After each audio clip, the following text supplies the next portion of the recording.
Friends, இன்றைக்கி நம்ம வந்திருக்க இடம் தான் எந்த இடம்னு பார்த்தீங்கன்னா கீழக்கரை பீச். பீச் எப்படி வர்றது அப்படின்னு ரூட்டு சொல்கிறேன், நோட் பண்ணிக்கோங்க. ராம்நாட்லேருந்து வந்தீங்க அப்படின்னா ஒரு 17 கிலோமீட்டர் இருக்கும். ராம்நாட் டு சாயல்குடி ரூட்டில் வந்தீங்கன்னா 17 கிலோமீட்டர். நீங்கள் கீழக்கரை வந்ததுக்கப்புறமா ஸ்ட்ரைட்டாக ஒரே ரோடாக வந்தீங்க அப்படின்னா அந்த பீச்சை வந்து டேரெக்டாக நேராக வந்தீங்கன்னா அந்த பீச்சை வந்து ரீச் பண்ணிடலாம். இதே இது சாயல்குடியிலேருந்து வந்தீங்கன்னா ஒரு 45 கிலோமீட்டர்ஸ் இருக்கும். சிக்கல், ஏர்வாடி அதெல்லாம் தாண்டி வரும்போது கீழக்கரை இருக்கும். அதில் ரைட்டில் கட் பண்ணி நேராக வந்தீங்கன்னா நம்ம இந்த கீழக்கரை பீச்சை வந்து ரீச் பண்ணிடலாம். கீழக்கரை உள்ளே வந்ததுக்கப்புறமா இங்கே என்னென்ன ஃபேமஸ்னு அவங்கக்கிட்ட கேட்டு தெரிஞ்சோம். என்ன சொன்னாங்கன்னா தூதல் அல்வா ஃபேமஸ் அப்படின்னாங்க. ஓட்டு மாவு அந்த ஒரு மாவு இருக்கும், அதுவும் ஃபேமஸ் அப்படின்னு சொன்னாங்க.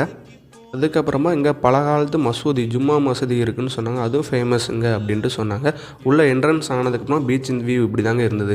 எல்லாமே வந்து நாங்கள் சண்டே போயிருந்தோன்னாக்கா மக்கள் கொஞ்சம் அதிகமாக இருந்தாங்க கூட்டம். அப்படியே வண்டியை பார்க் பண்ணிவிட்டு நாங்களும் பீச் சைடு அப்படியே காற்று வாங்கலாம் அப்படின்ட்டு உள்ளே இறங்கிட்டோம். உள்ளே இறங்கும்போது வியூ சூப்பராக இருந்துச்சுங்க.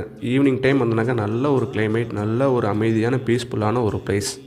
ஃபேமிலியோட ஈவினிங் டைம் என்ஜாய் பண்ணது பக்காவான ஒரு பிளேஸ். நிறைய ஃபேமிலிஸ் வந்திருந்தாங்க, வீடியோஸ் அந்த மாதிரிலாம் எடுத்திருந்தாங்க. கண்டிப்பாக ஃபேமிலியோட சில்ட்ரன்ஸோடு வந்து என்ஜாய் பண்ணதுக்கு நல்லா பக்காவான பிளேஸ்ன்னு கூட சொல்லலாம். இங்கே மொத்தமே 2 அல்லது 3 கடை அந்த மாதிரி தான் இருந்துச்சு. ஐஸ்கிரீம் கடை, பானிபூரி கடை அந்த மாதிரி. திருநெல்வேலி டு ராமேஸ்வரம் டூர் ஏதாவது பிளான் பண்ணியிருந்தீங்கன்னா கண்டிப்பாக ராமேஸ்வரம் போயிட்டு கீழக்கரை வழியே வரும்போது கண்டிப்பாக இந்த பிளேஸை பார்க்க மறந்துடாதீங்க. சூப்பரான பிளேஸ். இதுதாங்க லைட் ஹவுஸு. இந்த வியூவில் காட்டுறேன் பாருங்கள், இதுதான் லைட் ஹவுஸு. சூப்பராக இருந்துச்சு. மாதிரியான வீடியோஸ் நம்ம சேனலில் வந்து அடுத்தடுத்து வந்துக்கிட்டே இருக்கும். கண்டிப்பாக நம்ம சேனலை வந்து மறக்காமல் சப்ஸ்கிரைப் பண்ணிடுங்க.